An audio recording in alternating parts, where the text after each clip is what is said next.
Hi everybody, once again it's Caroline Quabell with Roaming RV, and today we're going to talk about what are the top 5 things that RVers need to know about border crossings into Canada.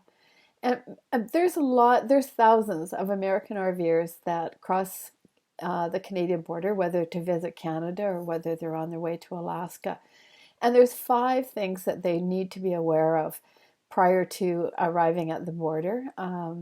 If by pre-planning and knowing in advance, you're crossing the border will be hassle-free. So one thing you must understand, number one, is the fact that Canada and the United States are separate countries. This is really important.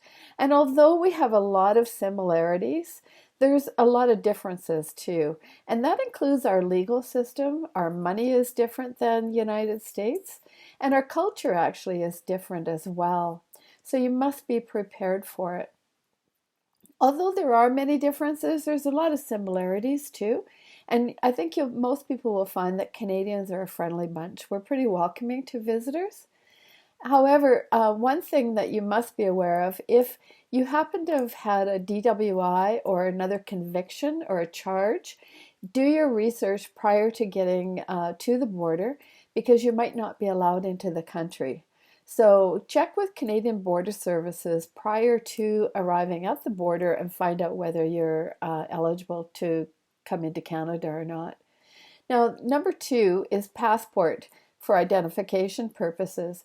If you're a U.S. citizen, you must carry proof of citizenship, such as a passport, birth certificate, a certificate of citizenship, naturalization, a U.S. permanent residence card, or a certificate of Indian status, along with photo identification.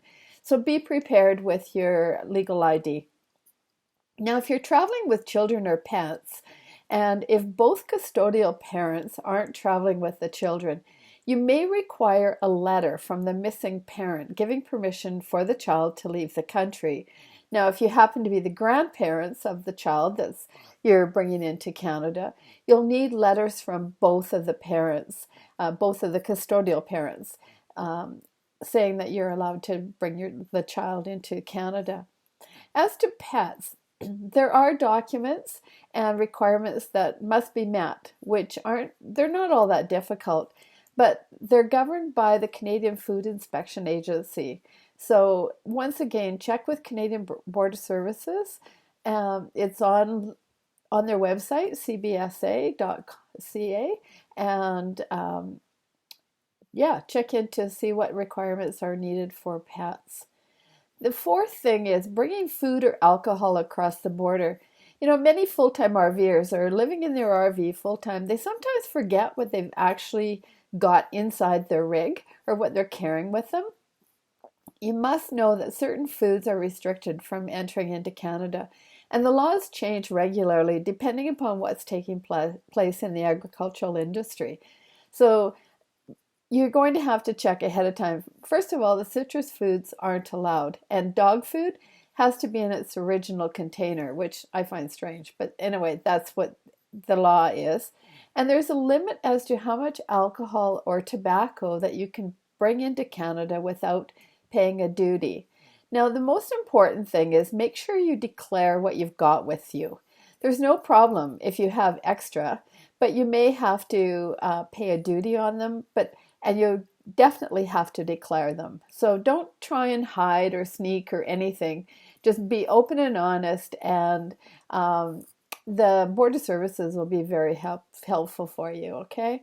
Number 5, which is probably the most important, importing a gun and other weapons into Canada. Now, the main thing you must understand is Canadians don't carry guns as a rule, and we're not used to guns being part of our lives. But that doesn't mean that you can't bring guns into Canada, but you have to be aware of what type of guns are allowed. And once again, do your research so you know what you can bring with you or what you should leave at home. But once again, be honest with the Border Patrol agents, because if you aren't, and they find out that you have undeclared guns or weapons with you, there could be serious consequences. There's no need to be stressed about crossing the border, but by being prepared and do your research in advance, you should be through the line really quick. Okay? But also, too, don't be surprised if the border agents request entrance into your RV and they will ask you to leave it while they do their search. They're allowed to do so, and by being forthright and honest with them, you shouldn't encounter any problems.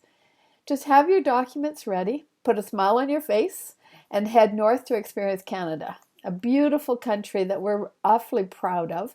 It's filled with spectacular scenery, delicious food, warm citizens, and lots of attractions and events for you guys to enjoy. Border crossings don't have to be difficult. Just be prepared in advance. Thanks again. It's Carol Ann from roamingrv.com.